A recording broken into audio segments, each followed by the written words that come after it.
नमस्ते साथीहरु, यो हो मेरो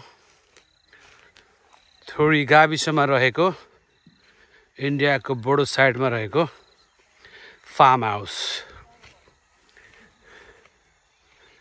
हेर्नुस् त,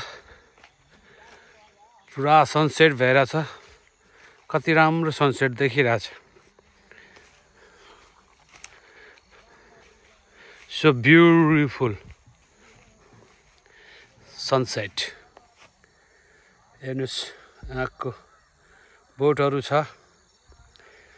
अब केही महिनामा यहाँ हामी मकै लगाउँदैछौँ।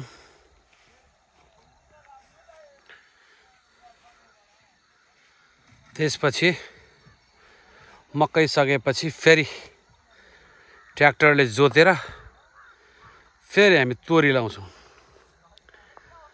फागुन,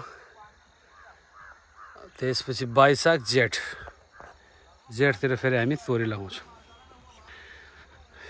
यही हो, नेपालमा कृषिको महत्त्व धेरै नै छ।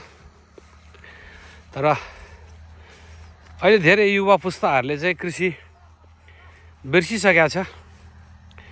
त्यसको लागि एउटा सानो नमुना पनि हो। जीवनयापनको लागि कृषि असाध्यै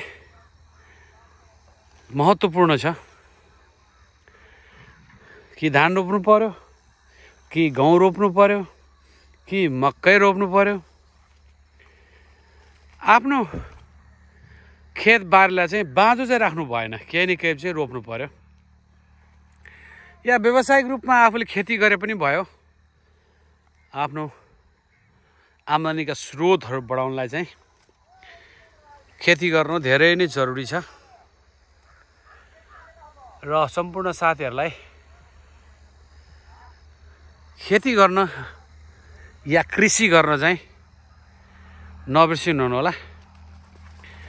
अब परसम्म त म जान्न, धेरै टाढा छ यो। उता इन्डियाको बोर्डरै छुन्छ। यही नै हो। ल, मलाई चाहिँ यो सनसेट असाध्यै राम्रो लाग्यो।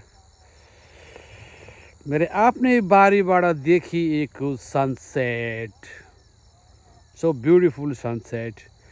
हामी यही सनसेट एउटा पृथ्वीमा रहेको, यो संसारमा रहेको एउटा सूर्य हेर्नलाई, उदाएको सूर्य उदाएको हेर्न पनि हामी डाँडा डाँडा पुग्छौँ। सूर्य बिसाएको पनि हेर्न हामी डाँडा डाँडा पुग्छौँ। म पनि पुगेको छु हिमाल सनराइज हेर्न, सनसेट हेर्न। म पनि पुगेको छु, नपुगेको होइन।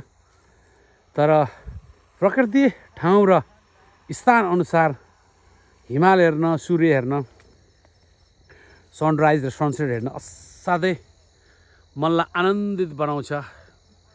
यो सूर्य हेरिरहँदाखेरि कता कता मोटिभेटेड पनि हुन्छ मान्छेहरू, आनन्द हुन्छ।